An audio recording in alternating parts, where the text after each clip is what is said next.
Assalamualaikum warahmatullahi wabarakatuh. Saya Eka Arsyad Handayani. Kali ini saya akan membagikan hal-hal penting yang harus diperhatikan dalam public speaking dan presentasi. Hal-hal penting yang harus diperhatikan, yang pertama yaitu komunikasi verbal. Komunikasi verbal adalah komunikasi yang menggunakan simbol atau kata-kata baik secara lisan maupun tulisan untuk menyampaikan perasaan, emosi, pemikiran, gagasan, fakta, data, dan informasi. Dasar komunikasi verbal adalah interaksi antar manusia dan menjadi salah satu cara bagi manusia berkomunikasi untuk sesama.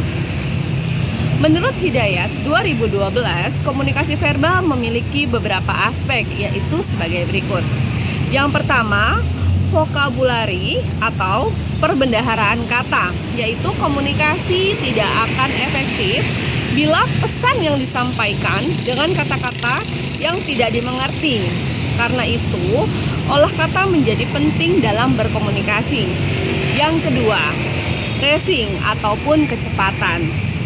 Komunikasi akan lebih efektif dan sukses bila kecepatan bicara dapat diatur dengan baik, tidak terlalu cepat ataupun tidak terlalu lambat. Yang ketiga, intonasi. Intonasi suara akan mempengaruhi arti pesan secara dramatik sehingga pesan akan menjadi lain. Artinya, bila diucapkan dengan intonasi suara yang berbeda, intonasi suara yang tidak proporsional merupakan hambatan dalam berinteraksi. Yang keempat, humor.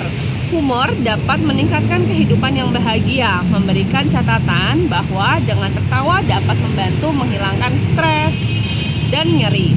Tertawa mempunyai hubungan fisik dan psikis. Harus diingat bahwa humor adalah satu-satunya selingan dalam berkomunikasi. Yang kelima, singkat dan jelas.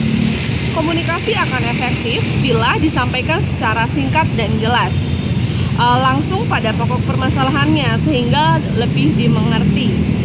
Yang keenam itu timing, waktu yang tepat. Timing adalah hal kritis yang perlu diperhatikan karena berkomunikasi akan berarti bila seseorang bersedia untuk berkomunikasi.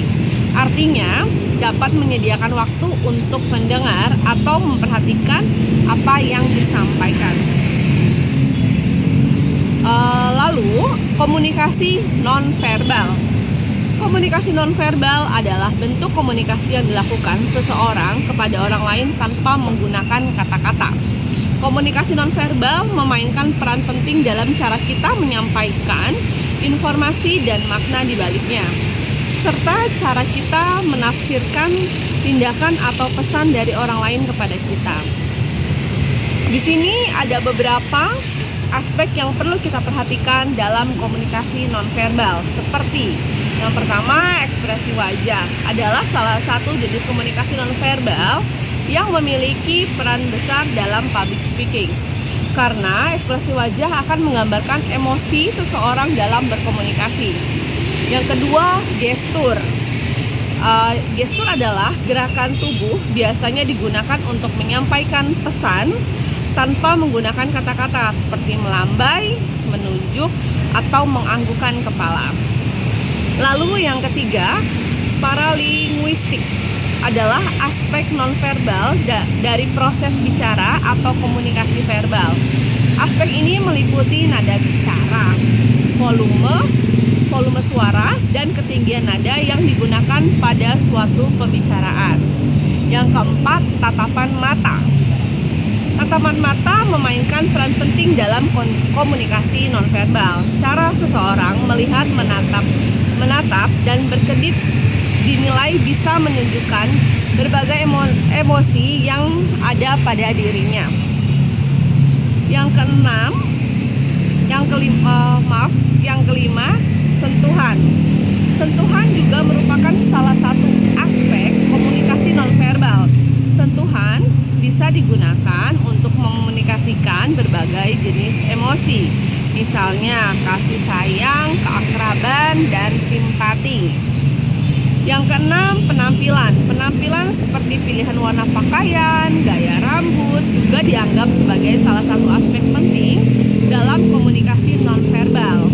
Penampilan bisa menentukan cara pandang dan reaksi seseorang terhadap orang lain, karena penampilan merupakan salah satu hal yang bisa dilihat pertama kali. Yang ketujuh, proxemic. Proxemic merupakan aspek komunikasi nonverbal berupa jarak saat komunikasi berlangsung. Jarak atau ruang dalam komunikasi ini biasanya ditentukan oleh seberapa akrab dan nyaman Anda dengan lawan bicara Anda. Yang kedelapan, objek. Objek yang dikenakan atau digunakan oleh seseorang merupakan salah satu jenis komunikasi nonverbal. Dari objek ini, Anda bisa mendapatkan informasi tentang identitas orang lain.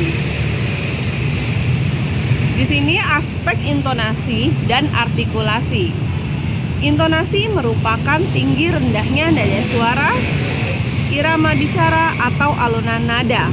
Pada public speaking, intonasi suara yang baik adalah intonasi suara ketika kita berbicara seperti kepada orang lain.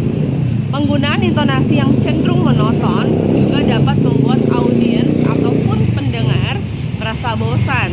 Jadi intinya seorang public speaker yang handal harus memperhatikan tinggi rendahnya nada suara, irama bicara, atau alunan nada. Artikulasi dan teknik penyebutan suatu kalimat berdasarkan suku kata dan konsonan yang benar atau penjelasan yang lebih singkatnya adalah kejelasan dalam pengucapan kata-kata. Ketika kita sedang berbicara terlalu cepat di depan umum, tanpa sadar kita menghilangkan beberapa huruf ataupun kalimat, dan pada akhirnya membuat audiens ataupun pendengar merasa tidak jelas apa yang sebenarnya kita sampaikan. Dalam public speaking, kita juga tidak perlu terburu-buru dalam menyampaikan suatu pesan ataupun informasi. Agar informasi dan pesan yang Anda sampaikan jelas dan mudah dipahami oleh para pendengar ataupun audiens. Agar artikulasi kita dapat jelas dan mudah dimengerti oleh audiens, kita dapat melatihnya dengan cara mengulang-ulang pengucapan vokal seperti A, I, U, E, O. Aspek mengenal audiens. Dalam public speaking dan presentasi, audiens memainkan peran yang lebih penting, sebab merekalah yang mendengarkan pemaparan materi dan menghidupkan suasana. Dengan mengenal audiens, kita dapat membangun komunikasi yang lebih baik dengan audiens, membantu memenuhi ekspresi audiens, dan membantu menyajikan presentasi yang lebih baik. Cara untuk mengenal audiens adalah menganalisa beberapa aspek yang penting, seperti psikologis, demografis, dan kontekstual. Ayo. Aspek psikologi merujuk pada faktor-faktor yang memiliki pengaruh terhadap jati diri seseorang individu, seperti masalah yang sedang dihadapi audiens, alasan mereka datang untuk mendengarkan materi yang kita bawakan, ataupun yang lainnya. Tujuan menganalisis aspek psikologis untuk mengenal audiens presentasi adalah memahami apa yang dirasakan, diyakini, dan diinginkan oleh mereka. Aspek demografis memiliki keterkaitan dengan latar belakang audiens, seperti asal daerah, usia, jenis pekerjaan yang digeluti. Hal ini penting diketahui agar kita mengenal seluk-beluk para peserta yang rela meluangkan waktu untuk mendengarkan pemaparan kita. Mengenal audiens dalam sebuah acara maupun presentasi dapat dilakukan dengan menganalisa aspek kontekstual. Disebut dengan kontekstual karena berhubungan dengan situasi yang akan kita hadapi selama presentasi berlangsung. Sehingga kita perlu memperhatikan lokasi dan kondisi ruangan yang digunakan, durasi presentasi yang dialokasikan, kelengkapan media presentasi, dan peralatan penunjang lainnya agar presentasi dapat berjalan dengan baik. Itu saja, terima kasih.